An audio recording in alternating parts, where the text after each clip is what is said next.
The moment I stepped into that ballroom, I knew this night would destroy at least one life. I just didn't know yet whose. The harp music was too gentle for what was about to happen. Silk dresses brushed marble floors like nothing ugly had ever happened in this family. And yet, every single lie I'd swallowed for 11 years was walking in with me. My name is Natalie Cross. I'm 34 years old. I'm a forensic accountant, the kind who makes a living finding money people pray will never be discovered. And tonight, I wasn't here as a guest. I was here as evidence. The invitation had come 3 weeks earlier, a pale envelope with my sister's new last name printed in gold. I almost threw it away. Almost. Until I saw the venue, Lakewood Grand Resort, and felt my chest tighten the same way it had the night I left town with 2 suitcases and a baby inside me. I didn't RSVP. I just showed up. My husband, Aaron, squeezed my hand as we crossed the threshold. He knew better than to ask if I was okay. We'd rehearsed this silence for years. Our son Eli, now 10, marched ahead of us, already bored, already wondering why we'd driven 5 hours to attend a wedding for people he'd never met. "Mom," he whispered, tugging my sleeve, "why is everyone staring like we're famous?" Because we're ghosts, I thought. The chandeliers threw diamonds onto the walls. Every table was draped in ivory. The place smelled like money and fresh flowers, expensive flowers. The kind you buy when you're desperate to prove something. And then I saw her, my sister, Veronica, standing near the champagne tower, laughing in that same practiced way she'd perfected back when she was stealing everything I ever loved.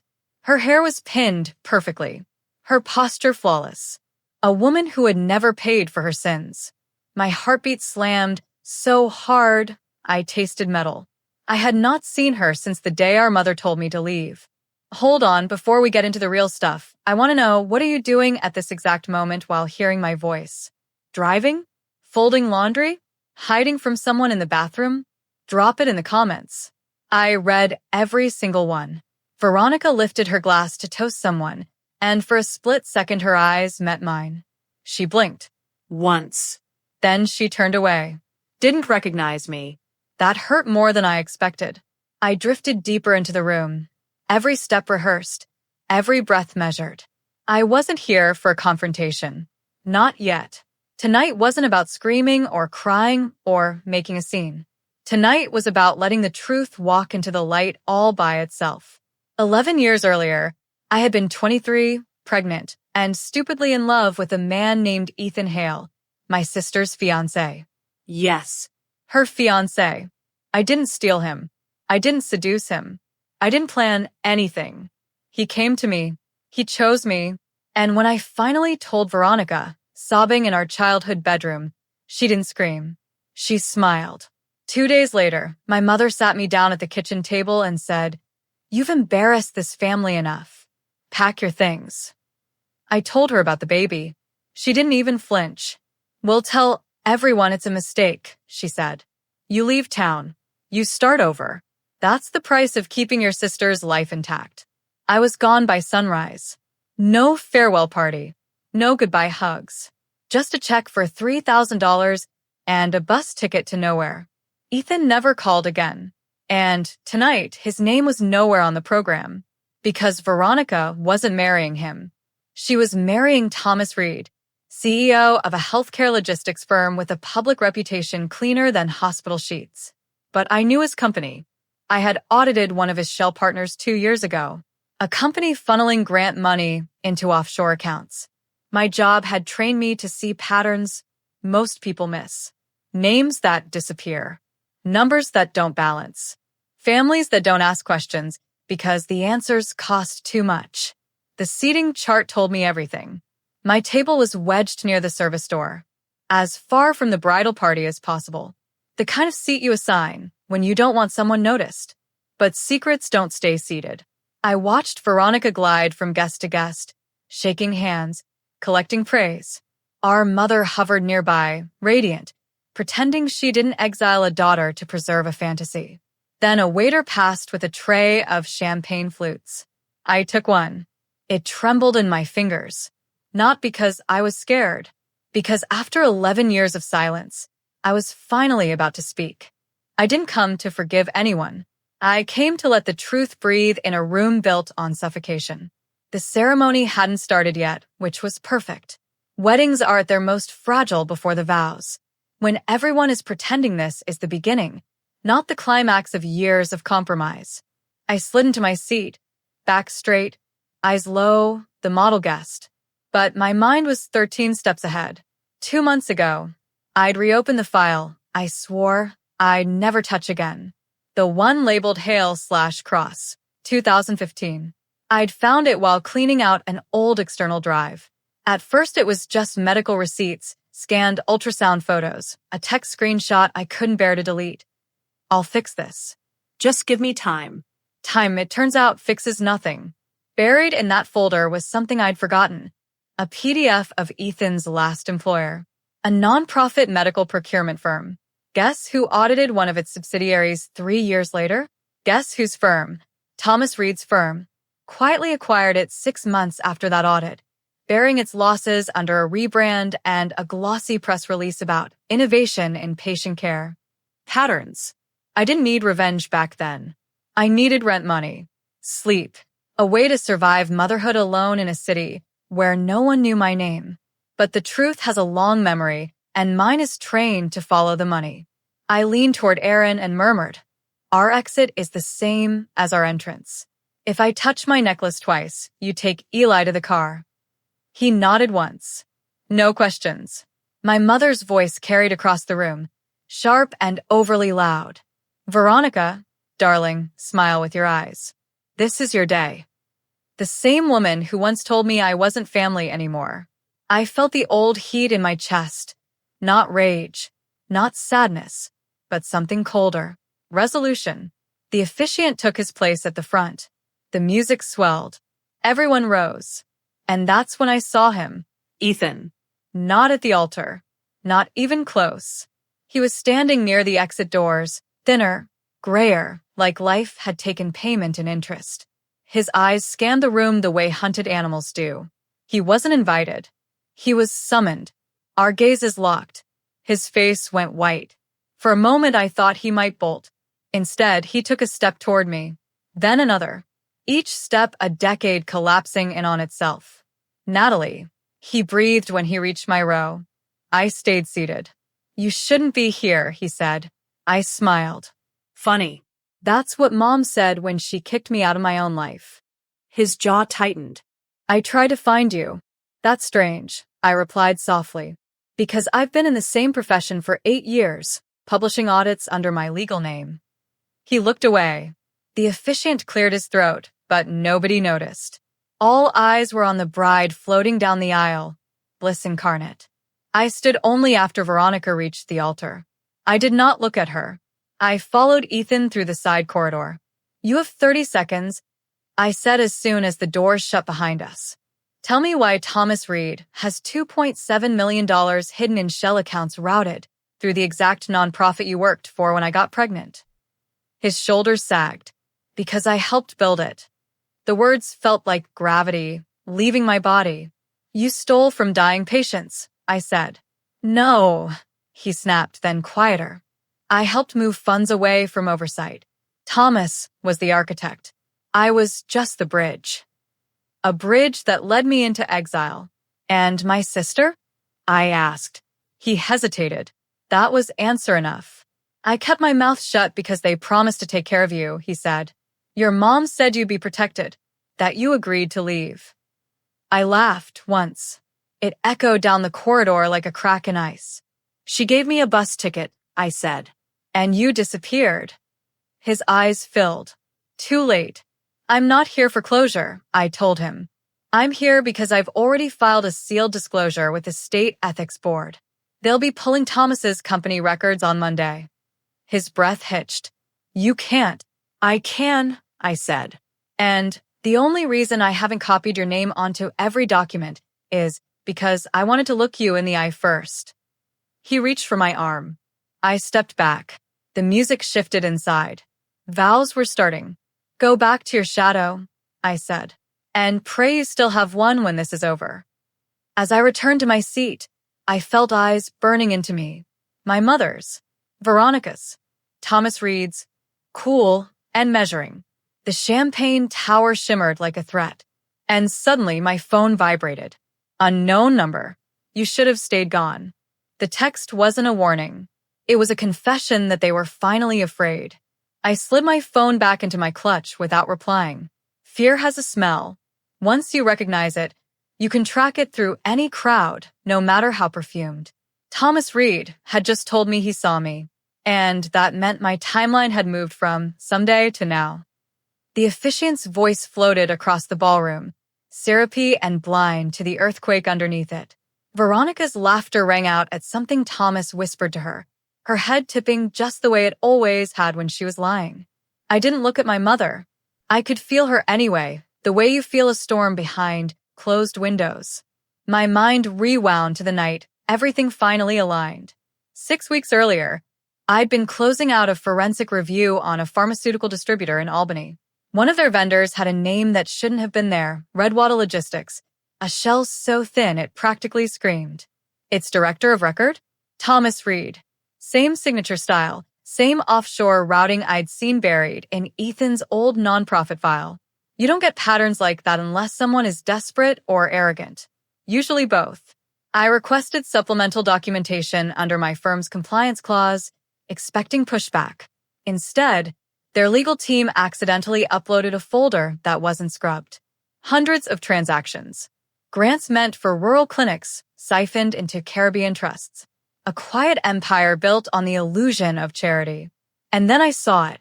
An internal memo from Cross Family Holdings, my mother's company. A real estate LLC she'd launched 3 years after I left, suddenly thriving in ways no suburban property firm should. She wasn't just complicit. She was invested. The officiant announced the exchange of rings. Applause bloomed. My phone vibrated again. Unknown number. This doesn't have to get ugly, Natalie. Name your price. I finally typed back. Truth isn't for sale. The reply came instantly. Neither are families. I touched my necklace twice. Across the table, Aaron stiffened. The doors at the back of the ballroom opened. 2 men in dark suits stepped inside, not dressed like guests, not carrying flowers. Their eyes swept the room the way Ethan's had earlier, counting exits, noting faces. Security. Private. Too late for subtlety now. One of them leaned toward Thomas. The groom's smile faltered for half a heartbeat. Then it was back, wider, louder. Ladies and gentlemen, Thomas announced, lifting his glass before the officiant could continue.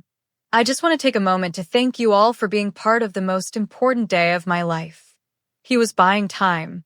Especially family, he added, eyes finding mine. The room turned. 1,000 gazes pressed against my skin. I stood. The air shifted. You can feel it when a lie is about to die. My name is Natalie Cross, I said clearly, voice steady despite the drumbeat in my ears. I am the bride's older sister. Murmurs rippled. Veronica froze. I wasn't invited tonight, I continued. But I'm here because this wedding is funded by stolen medical grants, laundered through shell companies your groom owns. Thomas laughed, a smooth practice sound. This is absurd. It would be, I agreed, if I didn't have the records. I turned to the nearest security guard. I've already sent copies of those records to the State Ethics Board and the Federal Compliance Unit. Timestamped, uneditable. They'll be here Monday morning. My mother rose halfway from her chair. Natalie, stop this. You're embarrassing yourself. I faced her. You sold me, I said, for an LLC and a tax shelter. Her face crumpled, then hardened. You were a problem, she hissed. Gasps. Phones came out. Someone started recording. Veronica finally spoke. You're lying. You always were dramatic. I met her eyes. Ask Ethan. A hush fell so complete, I could hear the ice melting in the champagne tower. Ethan stepped forward from the back of the room. I helped move the money, he said hoarsely. For Thomas. For your mother. You all promised Natalie would be taken care of. Veronica's mouth opened, then closed. Thomas lunged toward him. That's when the first siren cut through the stained glass windows. Not police. Ambulance. Someone screamed. The ambulance wasn't for me. It was for the secret no one had noticed bleeding out behind the cake table. At first, I thought it was a prank. Rich weddings love drama almost as much as they hate consequences. But then the crowd parted near the dessert station, and I saw a woman on the floor, pale, shaking, clutching her chest as if trying to hold her heart inside her body. It was Margaret Lowell, Thomas Reed's longtime chief financial officer, the woman who had signed off on every fraudulent transfer. The sirens grew louder. The officiant vanished. The harpist stopped mid-note, her fingers hovering uselessly over the strings. My phone buzzed again. Unknown number. You think you've won. You don't know the half of it. Margaret's eyes found mine from the floor. Even in the chaos, she recognized me. She'd reviewed one of my audit requests 3 years earlier, rejected it with a form letter about procedural errors. Her lips moved. Help me. I dropped my clutch and knelt beside her before anyone could stop me. My hands were steady. This is what years of emotional triage does. It makes emergencies quieter inside your head. Chest pain? I asked. She nodded weakly. Any medication? Her hand fumbled toward her purse. Thomas was at her side in seconds. Give her space, he barked at the guests gathering. He didn't look at me. That told me everything. Paramedics burst through the doors moments later, red and blue washing over white linen like spilled ink. They took over oxygen mask, monitors, the whole choreography of saving a life while destroying a legacy. My mother sank into her chair, hands trembling. Veronica stood rigid, veil askew, mascara bleeding down her cheek. The perfect bride unraveling one smear at a time. As they wheeled Margaret out, one of the paramedics asked, "Any known conditions?" Thomas opened his mouth. I beat him to it. "Severe stress," I said. "And she's been hiding financial crimes for over 5 years." He stared at me then, not with anger, but with calculation. You don't build empires without knowing when to retreat. The guests were already whispering, phones raised. The wedding had mutated into a courtroom without walls. I returned to my seat. Aaron was standing now, Eli tucked behind his legs, eyes wide but dry. We had talked about moments like this, when the truth stops being abstract and becomes a thing your child can see. "Mom," he whispered, "are we in trouble?" I knelt to meet his eyes. No. We're in history. The police finally arrived, late as always. Local officers, unsure what exactly they were walking into. Thomas took charge immediately, flashing charm like a badge. "Medical emergency," he said smoothly. My CFO collapsed. "We're handling it." One of the officers turned to me. "Ma'am, are you all right?" "I will be on Monday," I replied. The officer frowned. "I've submitted evidence to the state ethics board regarding Thomas Reed's company." I continued calmly, including shell accounts, misappropriated federal grants, and cross-family holdings' role in laundering the funds. The officer's partners started writing. Thomas placed a hand on my arm. "Let's not make a scene." I shook him off. "You built this scene." Veronica let out a sound that wasn't quite a sob. "Mom," she whispered. "Tell her to stop." Our mother rose slowly, as if each joint had to negotiate with gravity. "She was always jealous," she said, loud enough for the nearest tables to hear. "Ever since she was little, she couldn't stand seeing her sister succeed." The lie was so familiar, it almost comforted me. "I was 19 when you started using my name to move money," I replied. "Did you know that? You opened cross-family holdings the same year I left. You even used my social security number on the first filings." Her face went gray. That was the moment the officer looked at her differently. The sirens faded outside, replaced by the low roar of conversation. Guests were leaving in clusters now, pulling coats over sequined shoulders, whispering about subpoenas and lawsuits like they were party favors. My phone buzzed once more. "Unknown number. We can still make this go away. There are things you don't know about your own file." I stared at the message. "There are things you don't know." I stood again. "If anyone would like to leave," I said to the room, "you should do so now. Because the next chapter won't be quiet." Ethan stepped to my side. For the first time in 11 years, he wasn't hiding. Thomas backed away toward the private exit. And my mother? She collapsed into the nearest chair, whispering my name like it was a curse she couldn't break. The groom ran before the cake was even cut. Thomas Reed didn't sprint. He didn't shove anyone or make a dramatic dash for the door. He simply slipped into the corridor with the calm of a man who has rehearsed disappearing his entire life. But I saw him go, and that meant he'd already activated whatever final card he'd been saving. I followed, not because I was angry. Anger burns out too fast, but because loose ends become weapons in the wrong hands. The hallway outside the ballroom was quiet, lined with framed black and white photos of the resort back when it was just timber and water. I heard his footsteps before I saw him again, heading for the service elevators. "Thomas," I called. He stopped. Slowly, he turned. "You've made your point," he said. "You've humiliated my wife, destroyed my mother-in-law, and probably killed my CFO. What more do you want?" "The truth," I replied. "The part that still isn't in my files." His smile thinned. "You already know everything." I stepped closer. "You sent me a message. You said there are things I don't know about my own file. Let's start there." For a moment, I thought he might lie. Instead, he reached into his jacket and pulled out his phone, tapping the screen with deliberate care. "You're a forensic accountant," he said. "Tell me what you see." He held the screen toward me. A scanned birth certificate. My birth certificate. But the name listed under father wasn't blank like I'd always believed. It read, Richard Lowell, Margaret's maiden name. My stomach dropped as if someone had cut the floor away. "My CFO was your biological aunt," Thomas continued, "which makes her collapse tonight more unfortunate than random." I tasted bile. "You're lying." "Am I?" he said softly. "Your mother never told you about the affair she had with her brother-in-law? About how Margaret helped cover it up to save the family?" The hallway felt narrower.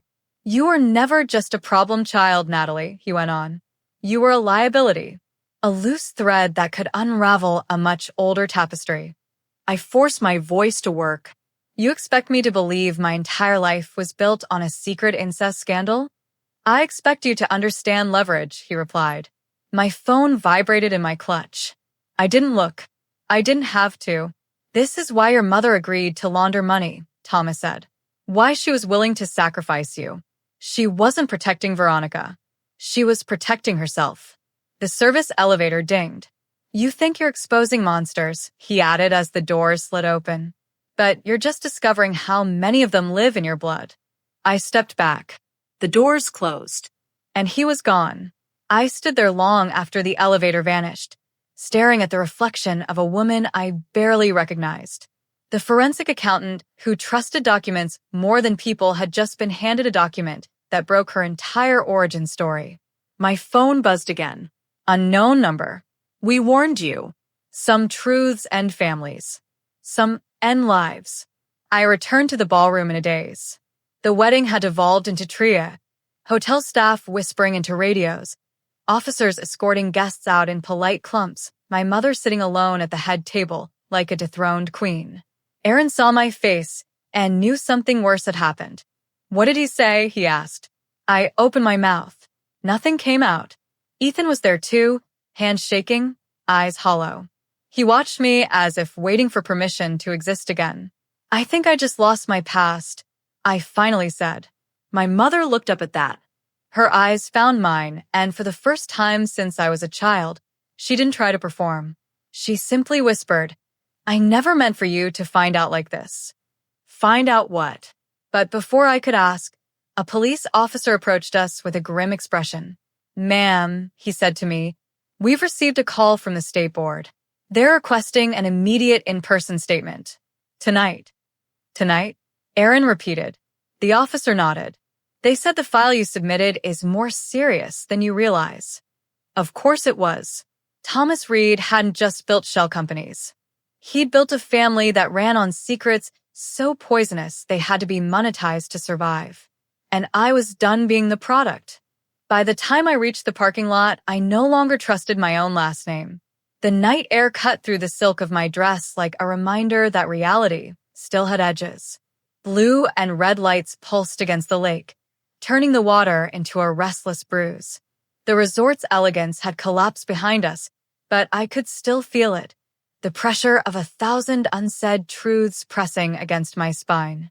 The officer led us to an unmarked sedan instead of a patrol car. "This isn't standard," Aaron murmured. "It never is when powerful people start bleeding," I replied. Inside, the car smelled like stale coffee and disinfectant. The officer handed me a tablet. "Your file has been flagged by the Attorney General's Compliance Division," he said. "Not because of the stolen grants. Because of the cross-reference you didn't know you triggered."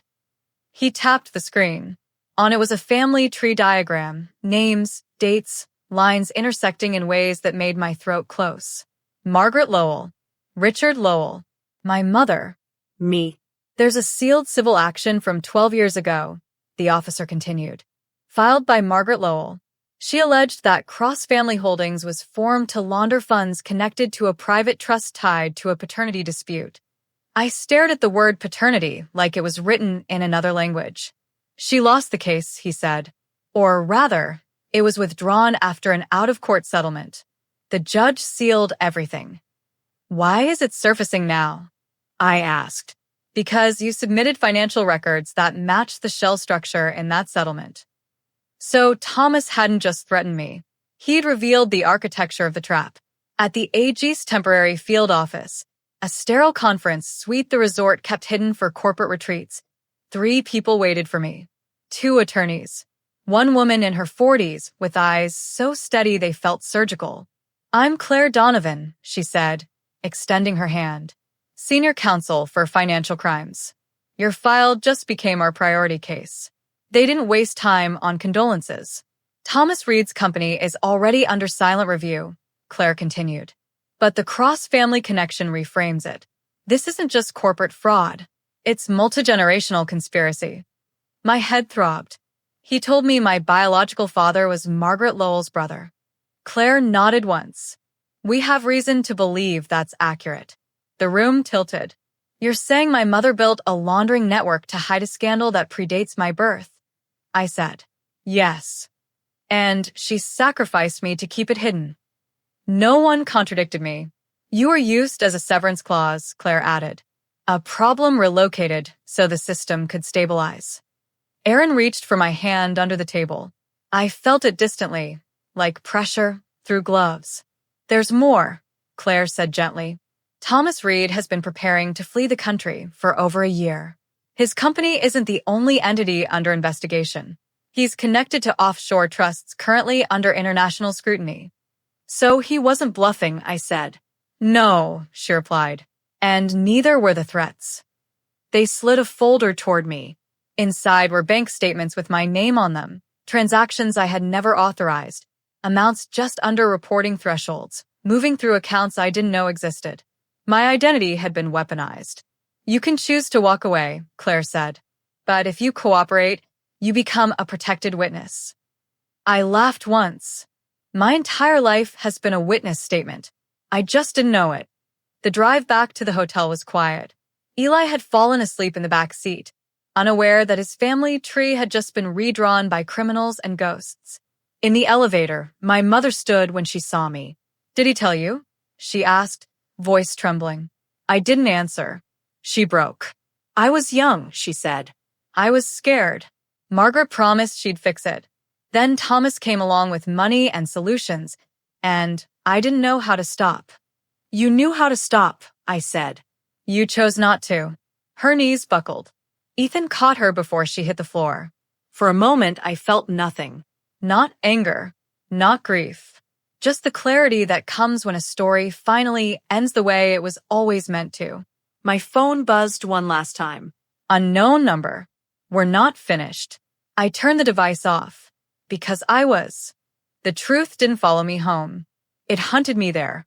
3 days after the wedding imploded, I was back in my own kitchen, folding laundry like nothing historic had happened.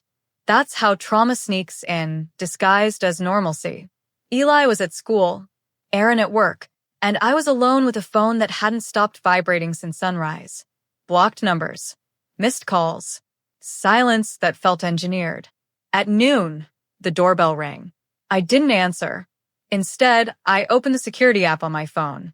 The front camera showed a woman in a beige blazer holding a leather folder, posture so neutral it screamed authority.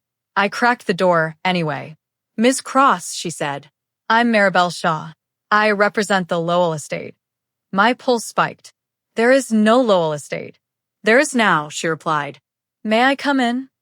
We sat at my kitchen table like two people negotiating the weather. Margaret Lowell had died. Heart attack, they said. In the ambulance. No revival. She had left behind a sealed trust. And I was listed as a beneficiary. Not Veronica. Not my mother. Me. Maribel slid the folder toward me. Inside were probate filings already in motion, asset summaries that made my forensic training recoil, private accounts, real estate in 3 states, equity positions in medical startups. Blood money, neatly diversified. She amended the trust 6 months ago, Maribel said. She wrote that the estate was to be used to rectify historical harm inflicted upon Natalie Cross. I stared at the signature. Margaret's. She knew, I whispered. She planned, Maribel corrected. And she anticipated resistance. I laughed bitterly. From my family or from Thomas Reed? Both. There it was again, the reminder that revenge doesn't come clean. It comes layered in irony and paperwork. And the condition? I asked. There's always a condition. Maribel's gaze didn't waver. You must not contest the paternity findings currently under sealed review. In exchange, the estate transfers fully to you. No appeals. No claims from cross-family holdings. So that was Margaret's final move. Protect me by binding me to silence. I closed the folder. Tell the estate I'm not interested. Maribel blinked. You're declining assets in the tens of millions. I'm declining absolution purchased with crimes. She hesitated. Your refusal will likely trigger aggressive counterclaims from your mother's firm. I've lived under their pressure my whole life, I replied. They don't scare me.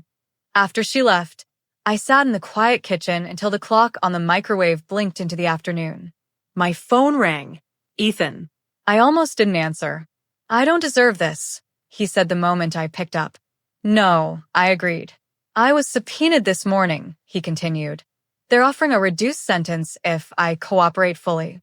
You should, I said. He swallowed. Thomas is gone. That made my spine go cold. Gone where? Private airstrip outside Albany.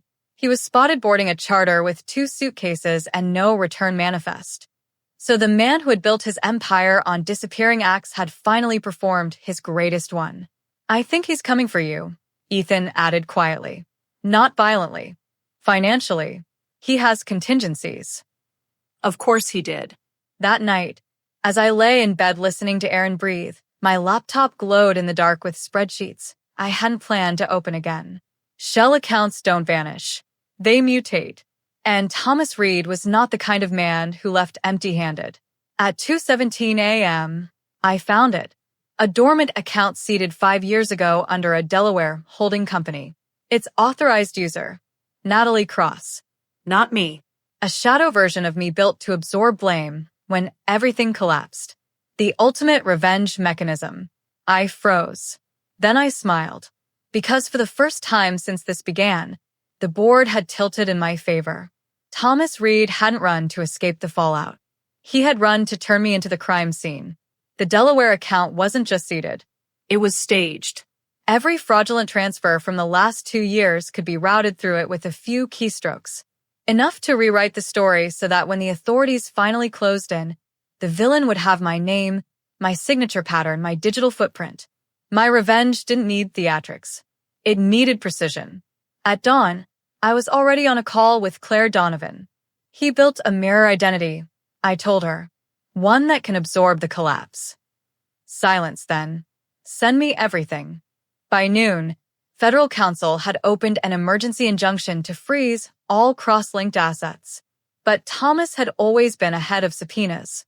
The shell company tied to my name had one active instruction left, a failsafe to initiate a full internal audit request from my own firm, making it appear I was preemptively covering my tracks. He wanted me to indict myself. I drove to my office with hands that didn't shake. My staff didn't know what had detonated my family. They only saw a partner walking in early, heels clicking with purpose. In the conference room, I pulled up the Delaware entity. There it was. NC Holdings LLC. My initials. My birth date as the founding code. I had designed similar structures for clients who swore they were innocent. Now I was staring at my own ghost. Aaron texted from the school pickup line. Everything okay? I typed back, about to burn down a lie. The only way to dismantle a shell like this is to force it into the light before it can be weaponized. I submitted a self-audit request to the Federal Compliance Portal, not as a defense, but as an attack. Full disclosure, full cooperation, time-stamped and public. Within minutes, Claire called. You just detonated his final play, she said. That was the idea. She exhaled. Thomas Reed tried to board a private flight out of Montreal this morning. He was detained for secondary screening. Your file triggered an international flag. So he hadn't escaped. He'd just delayed. That afternoon, I met with a civil rights attorney recommended by the AG's office. Not about the fraud, about my mother. You have grounds for a civil claim, he said. Identity misuse. Emotional damages. Financial coercion. I thought of the kitchen table where I'd been told to disappear. The bus ticket. The $3,000. No lawsuit, I said. I want transparency. So we filed a motion to unseal the paternity dispute. Let the story live where it belongs, in daylight. That night, Veronica called me for the first time in 11 years. I don't even know who you are anymore, she said, voice frayed. You never did, I replied. She sobbed. Mom says you're destroying us. I'm destroying the silence. I corrected. You can still choose who you are without it. She hung up. 2 days later, Thomas Reed was formally charged with conspiracy to commit wire fraud, tax evasion, and obstruction of justice. His face appeared on every business news outlet, the Golden Boy recast as architect of theft. But the real blow came quietly. The probate court accepted Margaret Lowell's amended trust. Despite my refusal, her estate was placed in temporary conservatorship, under my oversight. She had found a way to put blood money in my hands, whether I wanted it or not. I sat alone in my office after everyone left, staring at the city lights and the legacy I never asked for. Revenge, I was learning, isn't loud. It's relentless. When the courtroom doors closed behind Thomas Reed, I finally understood what my mother had traded me for. The hearing wasn't televised, but the hallway outside was packed with journalists and junior associates who pretended they were there for procedural learning. I took my seat in the back row, unannounced, anonymous in a room designed to erase legends. Thomas looked smaller behind the defense table. Not broken, strategic. His eyes lifted when I entered, and for a fraction of a second, the mask slipped. He hadn't expected me to come. Good. The prosecution outlined the architecture of his fraud with the kind of calm only documentation can buy. Shell networks, ghost employees, nonprofits designed to bleed public health grants. And then my name, Natalie Cross. A murmur moved through the gallery. I didn't flinch. They played excerpts from the self-audit I had initiated, not as a shield, but as evidence that I had dismantled the mirror identity before it could be weaponized. Claire Donovan sat at the prosecution table, her presence as steady as a metronome. During a recess, my mother found me near the vending machines. She looked older than I remembered, not in years, in posture. The arrogance had drained out of her bones. You always liked courts, she said weakly, even as a kid. I studied her face, searching for something salvageable. You taught me to keep receipts, I replied. She winced. I'm going to lose everything, she whispered. You already lost me, I said. This is just accounting. She reached for my sleeve. I stepped away. That afternoon, the judge granted the motion to unseal the paternity records. The courtroom shifted, as if a new oxygen line had been opened. The documents were read into record. My father's name, the affair, the settlement that had built the Cross family holdings empire on hush money and misdirection. Veronica wasn't there, but the story was. After the hearing, I walked out past cameras that wanted my grief framed into something consumable. I gave them nothing. At home, Eli was waiting with a hand-drawn picture. Our family, drawn as stick figures under a crooked sun. He had drawn 4 of us, not 5. He had erased my mother. I taped it to the refrigerator without comment. That night, I logged into the conservatorship portal and approved the first action of the Margaret Lowell estate, the liquidation of every holding tied to healthcare procurement. The funds were earmarked for a new foundation, not in anyone's name, not even mine, focused on auditing nonprofit healthcare operations in underserved areas. Revenge isn't about punishment. It's about reallocation. Ethan called once more, his voice hollow with exhaustion. I testified, he said. I don't know what comes next. Now you live with it, I replied. So, do I. The day my mother was formally charged with identity misuse, she left me a voicemail. No tears. No excuses. Just one sentence. I hope it was worth it. I listened to it 3 times before deleting it, because I finally had the answer. It wasn't about worth. It was about weight. The weight of 11 years of silence lifting, gram by gram, document by document, until the story was no longer lodged in my chest but recorded in a public ledger where it belonged. That's what revenge looks like when you stop screaming. It looks like truth in triplicate. The last time I walked into a courtroom, I wasn't there to watch a monster fall. I was there to give my son his name back. The hearing was small, administrative, quiet, nothing like the spectacle that had devoured my family.